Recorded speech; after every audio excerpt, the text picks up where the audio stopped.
see it. Okay, here we go. Okay, so I am so excited to be here for my first Business Spotlight interview. I'm here with Jasmine Mathews and Alexe. Alexe, what's your last name? Suciu. Say it again. Suciu. How do you spell it? Suciu. Suciu. Owners of Exela Movers. So tell me a little bit about how this all got started. When did you begin? So, 2023. 2023. We started I was working for one of the bigger companies in Boston. Okay. And I started as a mover helper. Mm-hmm. Moved to foreman, Okay. driver, and towards the end of my time there, I was in charge of like managing like guys and a little more of crew management. Okay. And we decided to Go off start on your own? Yes. Okay. And how many years ago was that about? we started in Over 2014. 10 years, yeah. Oh, okay, 10 Almost years. 10 years. Yes. Okay. Yeah. Nice. Yeah, essentially, when Alexe was working for that other company, there were things that he wanted to really just do differently. He wanted to kind of be more professional, provide more consistent service.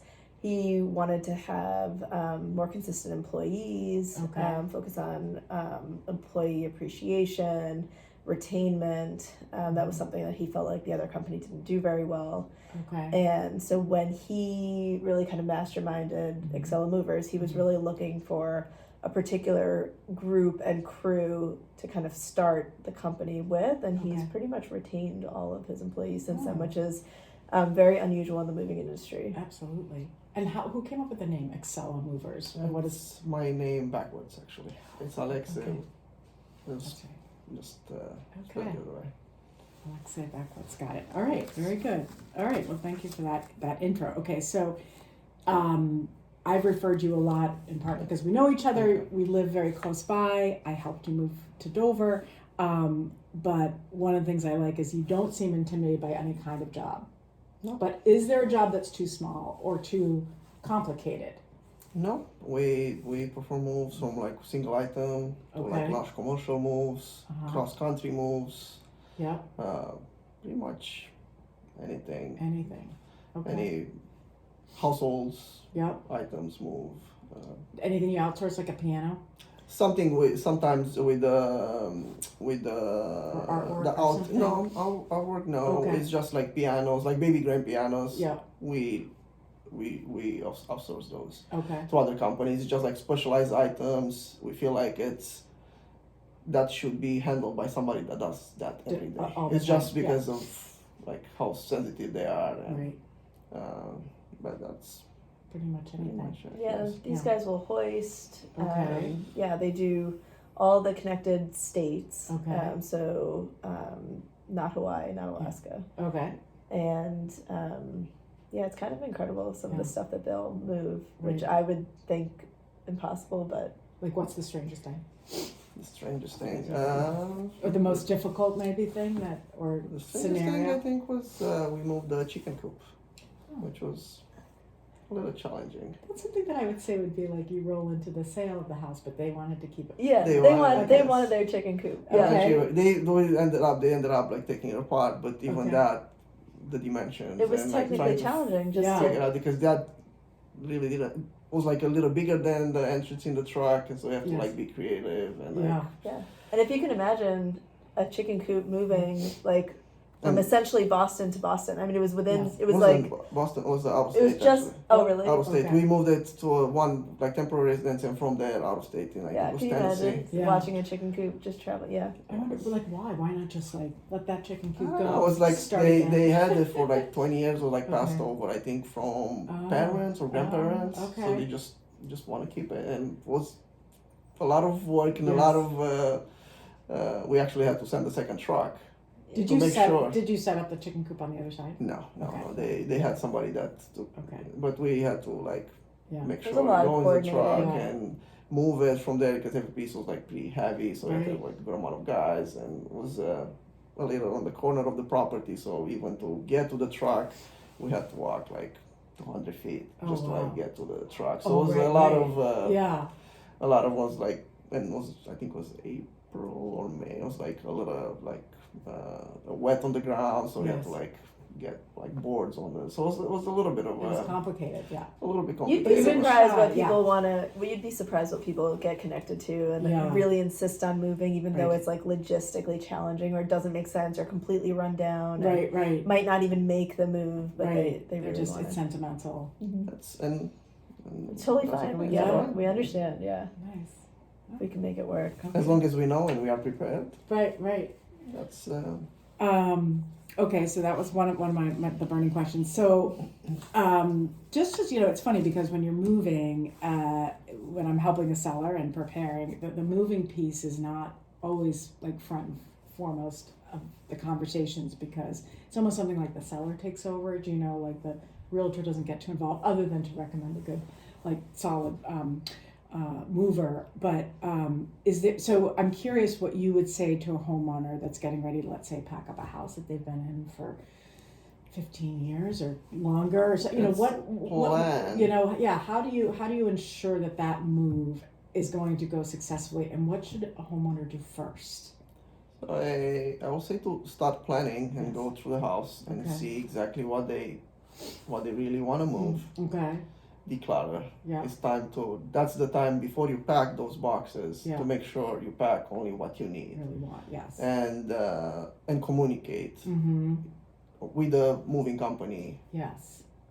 like every step of the way. Like Yeah. from the initial inventory, make sure spend Mhm. a good amount of time to list all the items that they want to move Okay. and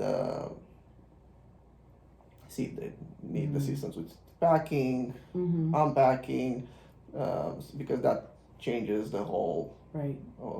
The the budget. move, Yeah, the budget, yeah. and see what they want to like what they want to do Mhm. and be prepared if it's just the move and there's no additional packing or unpacking from Yeah. the moving company to be prepared on the Right. moving day.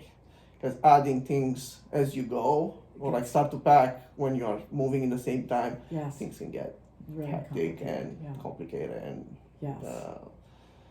and it's scheduling. So as close as you get, Right. you might not be able to go the second day.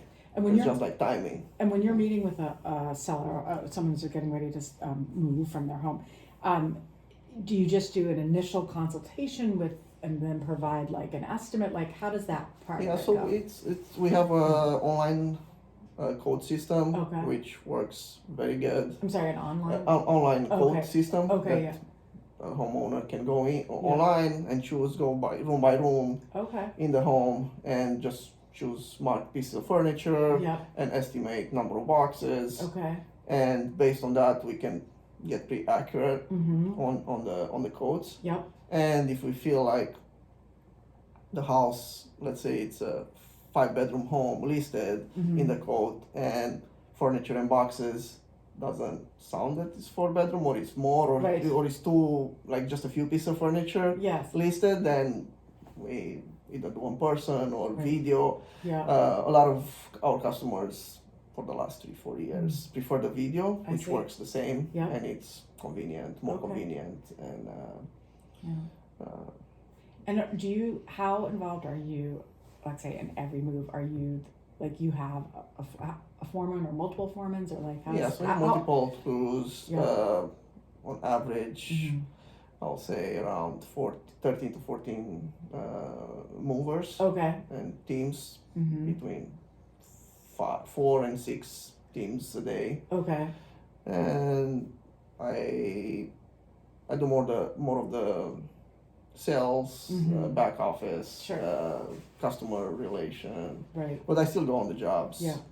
Meet the customer. Once, yes, Yeah. I just go on the jobs Right. and even on the trucks. Well, that's what I think is I so nice. rotate to like just make sure Yeah. everything like stays on track and Yeah. but yes, I'm hands on.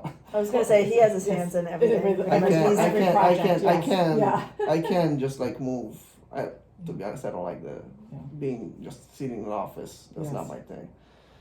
And well, I think one of the reasons I really like referring you in part because I always get great feedback from the people that I have, but also because when you refer someone really local, it's like, well, you're right there. If something it didn't go right, or something you want adjusted, or something, you're now a resident of Dover, and you're right in the backyard, and I think that gives a certain level of comfort as opposed to even a good company that's just like based wherever, So that's we've been so lucky, even on our short block. You've done like some, like four or five of our neighbors, like Right. literally within our block. Right.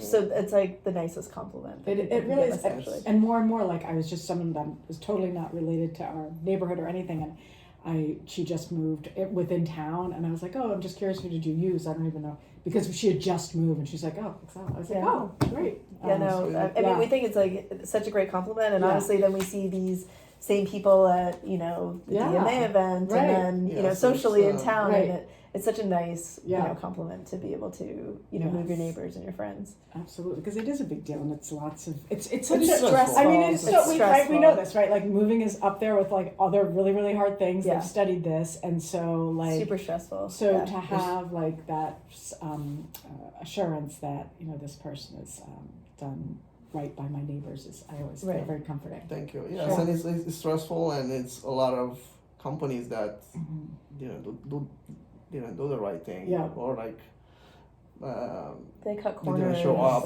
cut a lot of corners, they're and not insured, and you have customers. We have a good amount of customers that move with those companies, and they come to us, and they're like very nervous, and just trying to explain and try to gain that confidence back. It's pretty challenging. Right.